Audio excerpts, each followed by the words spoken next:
Assalamualaikum warahmatullahi wabarakatuh. Perkenalkan, nama saya Raka Repaskara, kelas 12 IPS 1, absen 21. Nama saya Muhammad Reza Fatullah, kelas 12 IPS 1, absen 13. Di sini kami akan membahas mengenai Kabinet Ali Sastroamidjojo I. Pada masa percobaan penerapan demokrasi di Indonesia, terjadi pergantian kabinet yang memimpin pada kala itu. Sebut saja seperti Kabinet Nasir, Kabinet Sukiman, Kabinet Wilopo, Kabinet Ali Sastroamidjojo I, Kabinet Burhanuddin, Kabinet Ali Sastroamidjojo II, dan Kabinet Juanda. Pada proses penataan pemerintahan seperti ini dan banyak pergantian kabinet, tentu masing-masing kabinet memiliki latar belakang dan cerita yang berbeda-beda. Pertama, kronologis pembentukan Kabinet Ali Sastroamidjojo I. Karena krisis pemerintahan yang berkepanjangan di Indonesia, tentu saja hal ini berimplikasi kepada tidak adanya kestabilan pemerintahan. Indonesia mengalami dinamika kabinet yang turun naik dan bahkan mengalami jatuh bangun. Kemudian pada tanggal 3 Juni 1953, Perdana Menteri Wilopo kemudian mengembalikan mandatnya kepada Presiden sebagai akibat dari peristiwa Tanjung Morowo, sehingga kabinet saat itu dinyatakan komisioner. Nah, Kabinet Ali Sastroamidjojo I inilah yang kemudian menjadi pengganti dari Kabinet Wilopo. Kabinet Ali Sastroamidjojo I ini yang mengisi kekosongan yang terjadi selama 58 hari setelah ditinggal oleh Kabinet Wilopo. Pada saat itu, untuk mengisi jabatan Perdana Menteri ditunjukkan Ali Sastroamidjojo yang kala itu menjabat sebagai Duta Besar Indonesia untuk Amerika Serikat. Sebenarnya pada saat itu Ali sendiri juga masih merasa ragu dengan penunjukan tersebut. Hal ini karena Ali Sastroamidjojo merasa belum diajak berbicara secara langsung oleh partainya terkait pembentukan kabinet. Terlebih dahulu, Kabinet Ali Sastroamidjojo I, namun pada akhirnya Ali Sastroamidjojo bersedia menduduki jabatan Perdana Menteri setelah didesak oleh Ketua Umum PNI pada masa itu, yaitu Sitijiojo Soekarto. Dari situ kemudian Presiden pada tanggal 30 Juli 1953 mengumumkan pembentukan Kabinet Ali Sastroamidjojo I yang kemudian disahkan keberadaannya dengan keputusan Presiden RI nomor 132 tahun 1953 tertanggal 30 Juli 1953. Setelah keadministrasian negara dicukupkan, kemudian Kabinet Ali Sastroamidjojo I segera diresmikan dan Ali Sastroamidjojo dilantik sebagai Perdana Menteri pada tanggal 12 Agustus 1953 di Istana Negara. 2. Program kerja Kabinet Ali Sastroamidjojo I. Tentu dalam menjalankan roda pemerintahan, sebuah kabinet harus memiliki program kerja yang bagus dan bisa dijalankan dengan maksimal. Lalu apa program kerja Kabinet Ali Sastroamidjojo saat itu? 1. Menjaga keamanan. Menjaga keamanan tampaknya menjadi prioritas utama dari Kabinet Ali Sastroamidjojo I. Hal ini bisa dilihat dari keberanian Kabinet Ali Sastroamidjojo dalam mengambil alih pemerintahan setelah kabinet sebelumnya yang merupakan Kabinet Wilopo runtuh. Keberanian dalam mengambil tanggung jawab ini kemudian dilaporkan kepada DPR. Karena pada masa kabinet sebelumnya tak banyak terjadi goncangan keamanan yang tentu sangat riskan bagi negara yang baru saja berdiri. Ada beberapa perpecahan yang terjadi di Jawa Tengah dan Jawa Timur misalnya.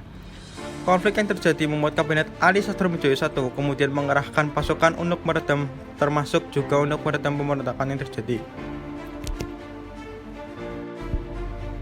Kedua, menciptakan kemakmuran dan kesejahteraan rakyat. Program kerja Kabinet Ali Sastroamidjojo I selanjutnya adalah menciptakan kemakmuran dan kesejahteraan rakyat. Perekonomian Indonesia pada kurun waktu tahun Februari 1952 sampai Maret 1952 sangat terganggu dan mengalami penurunan dengan adanya Perang Korea.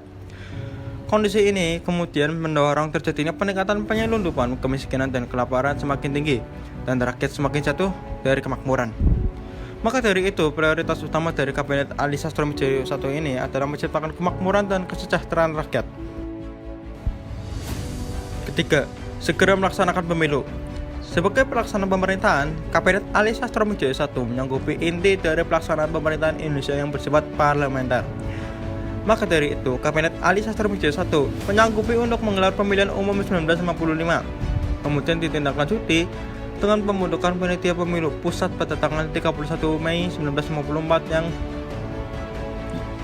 saat itu diketuai oleh Hadikusumo, PNI.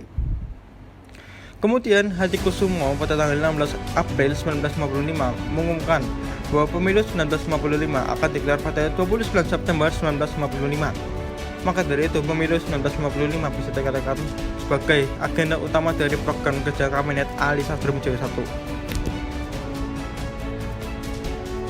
Keempat, pembebasan Irian Barat secepatnya. Program kerja dari Kabinet Ali Sastroamidjojo selanjutnya adalah menargetkan Irian Barat untuk segera dibebaskan dari Belanda. Kemerdekaan Indonesia sendiri menuntut untuk tidak menyetujui RIS. Hal ini dikarenakan pemerintahan yang ada tentu ingin berdaulat dalam menjalankan kehidupan bernegara dan berbangsa. Maka dari itu, pada Agustus 1954, Kabinet Ali Sastroamidjojo I mengusulkan untuk menghapuskan Uni Belanda Indonesia. Selain itu, juga memuat penyesuaian dari KEB. Namun sayangnya hal ini tidak bisa mendapatkan hasil seperti yang diinginkan, atau bisa dikatakan tidak mencapai kemajuan yang signifikan. Kelima, menjalankan politik bebas aktif di dunia internasional. Pada saat itu, konstelasi perpolitikan dunia juga mengalami peningkatan suhu yang semakin memanas. Sebagai negara masih baru mendapatkan kemerdekaan, tentu saja Indonesia tidak ingin masuk dan turut serta dalam konflik internasional. Terlebih lagi pada saat itu kemerdekaan Indonesia belum mendapatkan pengakuan dari Belanda. Selain itu, ancaman kedatangan Belanda dan Jepang masih menjadi momok yang bisa saja sewaktu-waktu datang kembali ke Indonesia. Politik bebas di sini berarti bahwa Indonesia tidak memihak negara manapun di dalam pertikaian yang sedang terjadi. Sedangkan aktif adalah, meski tidak memihak negara manapun di dunia, namun Indonesia tetap ingin aktif menyuarakan aspirasinya di dunia internasional. Keenam, segera menyelesaikan pertikaian politik. Dalam kurun waktu 1950 sampai 1959, keadaan perpolitikan di tanah air begitu tidak stabil. Terjadi perpecahan di kalangan elit politik. Hal ini dikarenakan terjadinya perebutan tahta, jabatan, dan juga kekuasaan. Dan kondisi ini membuat bangsa Indonesia semakin terpuruk dalam menjalankan agenda negaranya. Berbagai perpecahan timbul di kalangan partai politik. Salah satunya adalah NU, dengan Masyumi yang kemudian membawa NU berdiri sebagai negara partai politik. Ketiga, pencapaian prestasi Kabinet Ali Sastroamidjojo I. Meski Kabinet Ali Sastroamidjojo I berada pada kondisi yang serba sulit, namun ada beberapa prestasi atau pencapaian bisa dibanggakan. Meski mungkin tidak semua program kerja yang sudah disusun tidak bisa tercapai secara keseluruhan, namun tetap saja ada beberapa prestasi yang berhasil diraihlah. Kabinet Ali Sastroamidjojo I ini termasuk kabinet yang bertahan lama dalam menjalankan pemerintahan.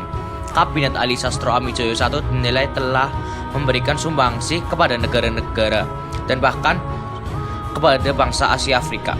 Hal ini didasarkan pada peristiwa yang terjadi di Bandung pada 18 April sampai 24 April 1955. Saat itu Indonesia berhasil merangkul saudara-saudara Afrika dan Asia untuk melawan kolonialisme dan nekolonialisme Amerika Serikat, Uni Soviet atau negara imperialis yang lain.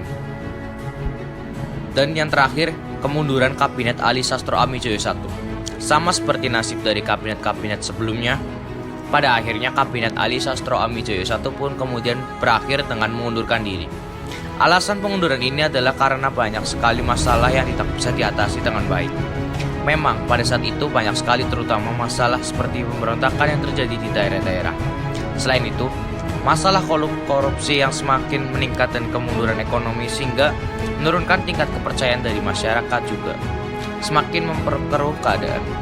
Berbagai masalah lainnya juga menjadi alasan utama seperti masalah Irian Barat, pemilu, bahkan juga skandal korupsi di tubuh PNI sendiri juga menjadi alasan utama.